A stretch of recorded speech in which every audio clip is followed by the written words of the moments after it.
Wall of China is the longest spanning man-made structure on the surface of the earth.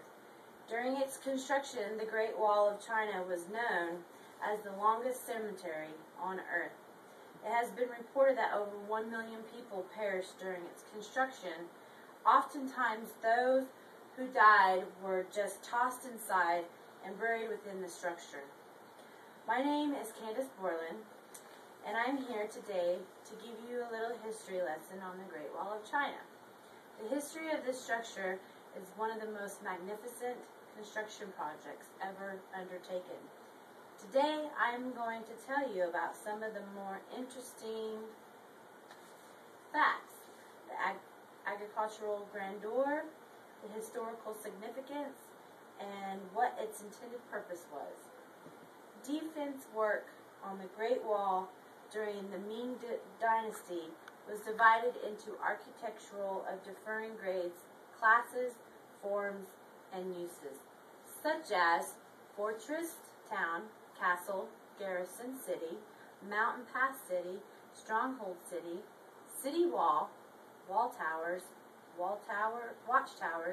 and a furnace mound. The mountain pass city was the primary station for the top generals and other high-ranking officers. A beacon fire site was used to make smoke or fire to warn people of attack. These sites were the primary means of communications from one tower position to another, whether it be warning or incoming attack or just passing along general daily information. Between mountain pass cities and beacon fire sites was what is commonly known as the wall. This provided an integrated unit that was a primary obstacle for opposing forces attempting an invasion. The Great Wall also provided a separation between different city-states. These isolated city-states appeared to be dominated by enormous walls built around major cities. Within these walls was a true division between top and bottom, those needing the wall for protection and those building the wall for their protection. The Great Wall carries a considerable part of Chinese culture. It has long been incorporated into Chinese mythology and symbolism. The construction, which drew heavily on the local resources for construction materials, was carried out in line with the local conditions under the management of contract and responsibility system. Most often, those workers building the wall were enslaved to perform these duties. Strangely enough, the armies that went off in defense of these cities also were actively involved in the construction of the wall and what could also be considered enslavement. This great amount of manpower, composed of soldiers and prisoners, built the wall. The construction result demonstrated the wisdom and tenacity of the Chinese people. This large armies that occupied the wall allowed for a great deal of protection. Isolation from invading forces and also opposing states in the north attempting an attack was a primary means to the wall.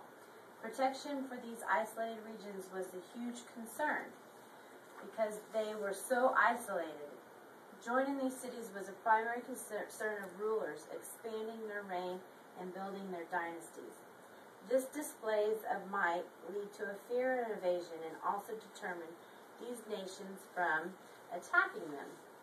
Even if this display was nothing but a paper tiger, due to the severe strain placed on their forces from the continental push, nonetheless, with this added protection and display of power, the wall allowed this vast civilization to strive. Having this wall helped ward off attacks in the sparse populated regions and allowed rulers to spread their dynasties and build a great reputation. Therefore, the architectural, the historical significance, and what it was intended for has allowed the Great Wall of China to distinguish this structure and permitted China become a world power. And a little side note for those of you who might not know, unfortunately the Great Wall of China cannot be seen from the moon by the naked eye, which it would have been cool if we could. Thank you, and have a good night.